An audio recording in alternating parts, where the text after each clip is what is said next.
1943년 4월 27일 화요일. 키티, 은신처가 무척 시끄러웠습니다. 엄마와 나, 판단 아저씨와 아빠, 엄마와 판단 아주머니 모두가 서로에 대해 화를 내고 있습니다. 정말 굉장한 일이죠. 칼톤 호텔이 산산조각 났습니다. 폭탄을 가득 실은 영국 비행기 2대가 독일군 장교 클럽이 있는 호텔 위로 추락해 버렸기 때문입니다. 독일 도시에 대한 공습은 나날이 심해지고 있습니다.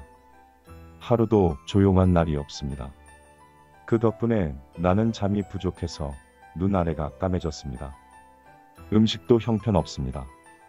아침 식사는 말라 비틀어진 빵과 커피뿐이고 저녁 식사로는 2주일 내내 시금치와 상추만 나왔습니다. 누구든지 살을 빼고 싶은 사람은 우리가 사는 은신처로 오라 하고 싶어요. 1943년 5월 2일 일요일. 키티, 피신하지 못한 유대인들과 비교하면 우리는 낙원에서 지내는 것처럼 생각됩니다. 하지만 전쟁이 끝나고 다시 옛날 생활로 돌아간다면 우리가 어떻게 그처럼 살았을까 놀랄 것입니다. 이곳에는 테이블 덮개가 한 장뿐이라 너무 더러워져 있습니다. 아무리 열심히 닦아도 깨끗해지지 않습니다. 판단 아저씨네는 겨울 내내 똑같은 담요를 덮고 잡니다. 하지만 빨래할 생각은 못합니다. 배급받은 비누도 부족하고 또 잘 빨아지지도 않거든요. 아빠는 낡은 바지를 입고 다니시고 넥타이도 눈에 띌 정도로 낡았습니다. 엄마와 언니는 겨울 내내 속옷 3벌을 번갈아 가며 입는답니다. 내 것은 너무 작아져서 허리까지도 오지 않습니다. 그저께 밤에는 밤새도록 총성이 그치지 않아 4번이나 짐을 꾸렸습니다. 어제는 정말 도망가기 위해 나한테 가장 소중한 것들을 가방에 담았습니다. 그랬더니 엄마가 물었어요. 어디로 피난을 가겠니? 그 말씀이 정말 맞아요.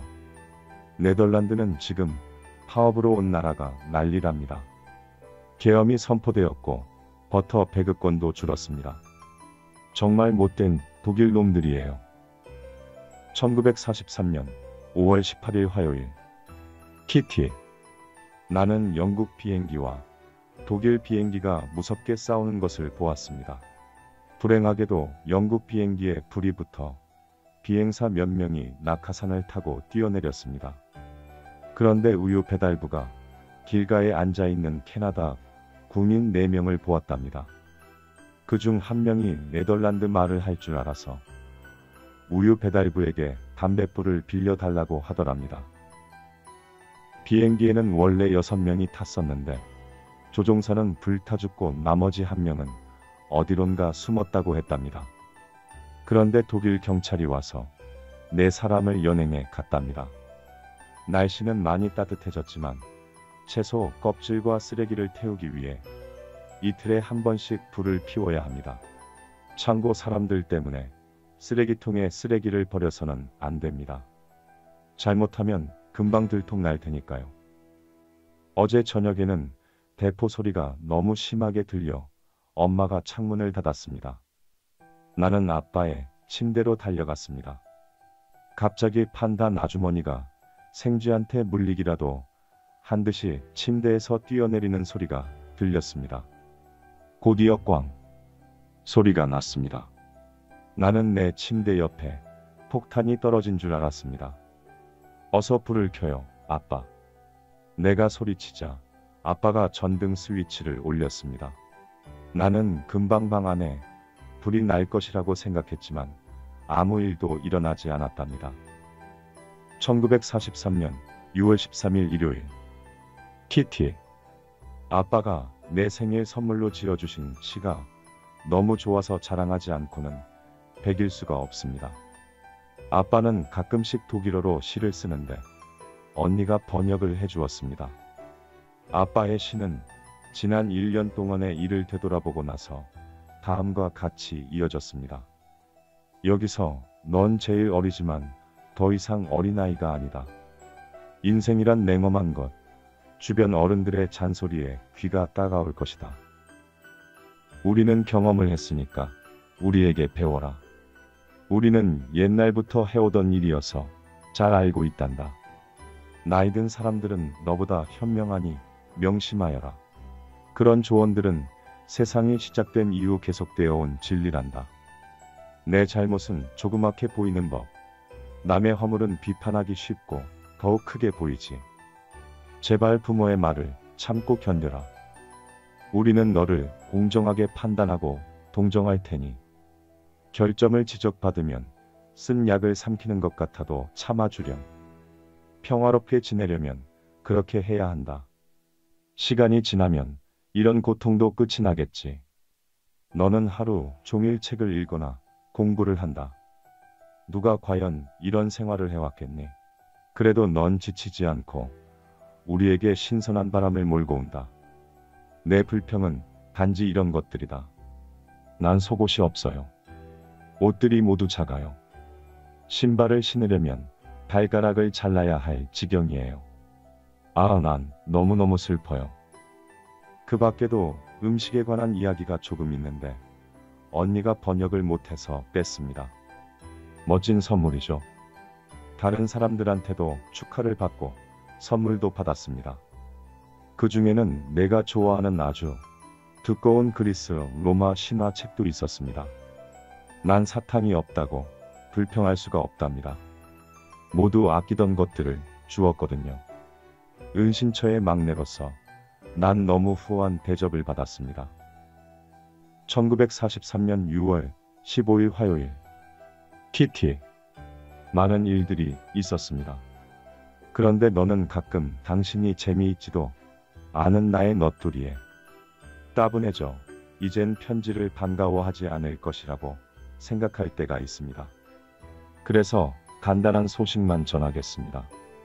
포센 씨는 복부 수술을 받다가 중간에 그만두었습니다.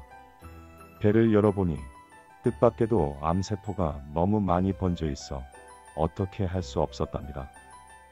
의사 선생님은 그대로 배를 꿰매고 3주 동안 맛있는 음식을 실컷 먹게 한 뒤에 퇴원시켰답니다. 포센 씨가 너무 불쌍합니다. 우리가 병 문안을 갈 수 있다면 얼마나 좋을까요?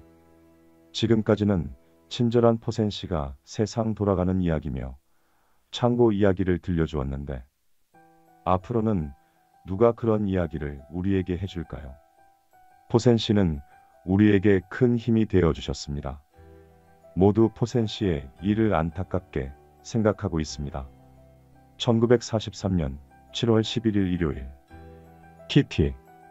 아이들의 예의범절에 관한 이야기를 하겠습니다. 나는 나에 대한 비난이 조금이라도 줄어들도록 누구에게나 상냥하고 친절하게 굴고 내가 할 수 있는 일이라면 무엇이든지 하기 위해 노력하고 있습니다. 하지만 내가 존경할 수 없는 사람들에게 이런 모범적인 행동을 하는 것은 무척 어렵습니다. 물론 나도 내 생각을 있는 그대로 이야기하지 않고 대신 약간 멍청한 것처럼 행동하면 남들과 잘 지낼 수 있다는 것은 압니다. 하지만 내가 이것을 잊어버리고 화를 터뜨리면 세상에서 나처럼 건방지고 못된 아이는 없다는 식으로 잔소리가 되풀이됩니다. 당신도 내가 불평을 털어놓는 것이 잘못된 것이라고 생각하나요? 내가 끊임없이 투덜거리는 아이가 아니라서 다행입니다. 그런 아이였다면 난 아마 심술꾸러기에다 못된 아이가 되었을 거예요. 속기 연습은 잠시 동안 하지 않기로 했습니다. 다른 공부도 해야 하고 또 눈이 나빠졌기 때문입니다. 옛날 같으면 벌써 안경을 썼겠지만 은신처에서는 불가능한 일입니다. 어제는 모두 내 눈에 대해 이야기했습니다. 엄마가 코프아이스 씨에게 나를 안과에 데리고 가면 어떻겠느냐고 말했기 때문입니다. 그 말을 듣는 순간 나는 온몸이 부르르 떨렸습니다. 그것은 정말 엄청난 일이거든요. 밖으로 나가 거리를 걸어 다닐 수 있다니. 생각만 해도 가슴이 뛰었습니다. 처음에는 깜짝 놀라 온몸이 굳어졌지만 금세 그 일이 기다려졌습니다. 하지만 이 문제는 쉽게 넘어갈 것 같지 않습니다. 사람들이 그런 모험에 선뜻 찬성할 거라고 생각되지 않거든요. 사람들이 이야기하고 있는 동안 나는 벽장에서 회색 코트를 꺼내 입어보았습니다. 너무 작아서 동생 옷을 입은 것 같았습니다. 나는 어떻게 결론이 날지 가슴 두근거리며 기다리고 있습니다. 하지만 실현되지는 않을 것 같아요. 왜냐하면 영국군이 시칠리아 섬에 상륙했다는 소식을 듣고 아빠는 전쟁이 끝날 수도 있으리라는 희망을 갖게 되었거든요.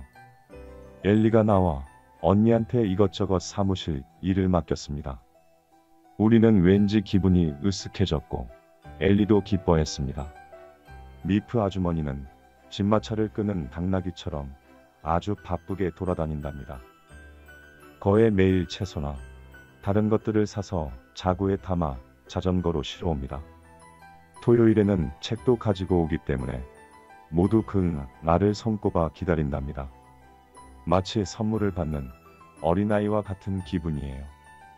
보통 사람들은 우리에게 책이 얼마나 큰 위안이 되는지 알지 못할 것입니다. 독서와 공부, 또 라디오를 듣는 것이 우리의 유일한 기쁨입니다. 1943년 7월 19일 월요일. 키티. 일요일인 어제 북암스테르담에 대공습이 있었답니다. 상상할 수 없을 정도로 큰 피해를 입었다고 해요. 거리가 온통 쑥밭이 되어 사람들을 파내려면 시간이 많이 걸릴 거랍니다. 지금까지 죽은 사람은 200명쯤 되고 다친 사람은 헤아릴 수도 없답니다. 당신도 연기가 피어오르는 폐허 속에서 집을 잃고 부모님을 찾아 헤매는 아이들을 쉽게 상상할 수 있을 것입니다. 멀리서 희미하게 들려오던 폭음 소리를 생각할 때마다 온몸에 털이 쭈삣쭈삣 섭니다.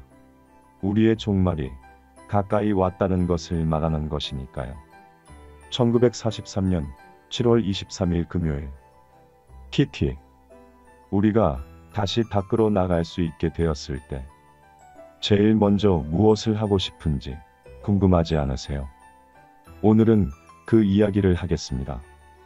언니와 판단 아저씨는 뜨거운 물이 가득 찬 욕조에서 30분쯤 몸을 푹 담그고 싶답니다.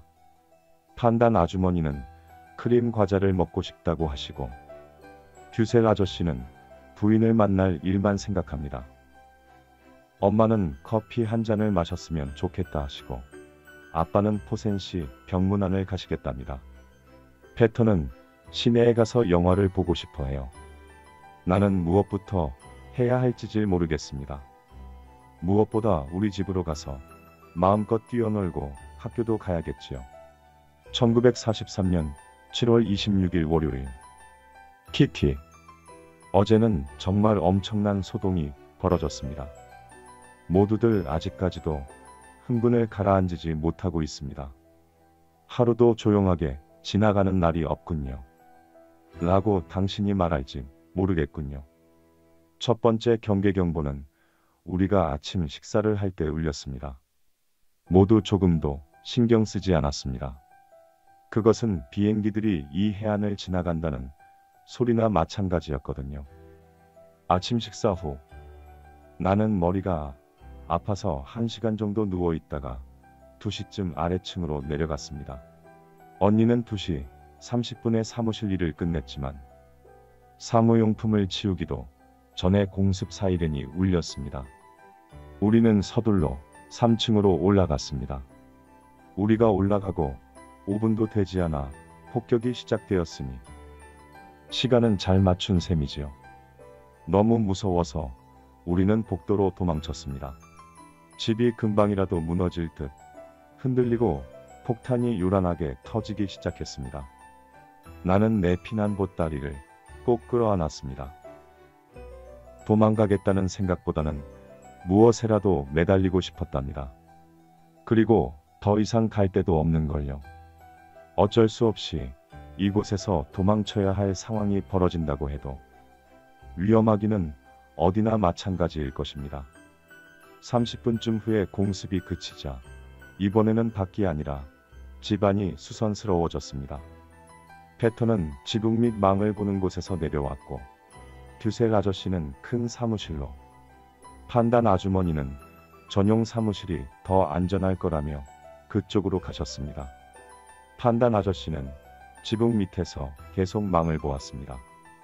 좁은 층계참에서 언니와 함께 있던 나는 판단 아저씨가 항구 쪽에서 검은 연기가 솟아오른다고 해서 그 위로 올라갔습니다. 곧이어 타는 냄새가 났고 밖은 짙은 안개가 낀 것처럼 앞이 보이지 않았습니다. 보기에도 무시무시한 큰 불이었습니다. 그렇지만 다행히 우리에겐 아무 일도 일어나지 않아서 모두 각자 하던 일로 되돌아갔습니다. 저녁 식사를 하고 있는데 또다시 공습경보가 울렸습니다. 사이렌 소리가 들리자 배고픈 것도 잊어버렸습니다. 그러나 45분 후에 다행히 아무 일 없이 경보가 해제되었습니다. 하루 종일 설거지를 하지 않아 접시가 산더미처럼 쌓여 있었습니다. 공습경보, 대포소리, 폭격기들. 세상에, 하루 2번은 너무 심하잖아. 우리는 이렇게 투덜거렸지만 어쩔 수 없는 일이었습니다. 영국 방송에 의하면 이번에는 스키폴 공항에 폭탄이 투하되었답니다.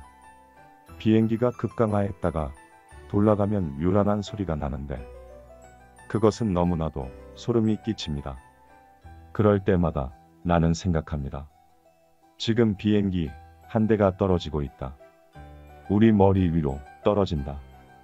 9시에 침대에 누웠지만 그때까지도 다리가 후들후들 떨렸습니다.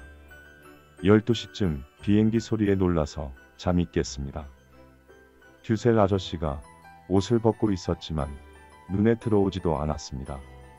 총 소리가 나자 나는 침대에서 뛰어내려와 아빠한테 갔습니다. 폭격은 2시간 정도 계속되었습니다. 폭격이 멎고 내 침대로 돌아와 다시 잠이 든 것은 2시 30분쯤이었습니다. 아침 7시에 나는 깜짝 놀라 침대에서 벌떡 일어났습니다. 판단 아저씨가 하는 말이 들렸습니다. 처음에는 도둑이 든 줄 알았습니다. 하지만 그게 아니었어요. 그리고 이번에는 좋은 소식이었답니다. 몇 달 동안, 아니 전쟁이 시작된 이후 들어본 적이 없는 멋진 소식이었답니다. 무솔리니가 물러나고 이탈리아 왕이 정권을 잡았다는 소식이었습니다. 모두 펄쩍펄쩍 뛰며 기뻐했답니다. 어제는 악몽 같은 하루였는데 오늘은 다시 기쁨과 희망이 찾아온 것입니다. 크랄의 시가 와서 독일의 포코 전투기가 심하게 파괴당했다는 소식을 전해주었습니다. 오늘도 머리 위로 비행기 소리가 들리면서 공습경보가 울렸습니다. 사이렌 소리라면 정말 지겹습니다. 그렇지만 이제는 예전처럼 크게 걱정이 되지는 않아요. 이탈리아 소식이 희망을 가져다 주었기 때문입니다.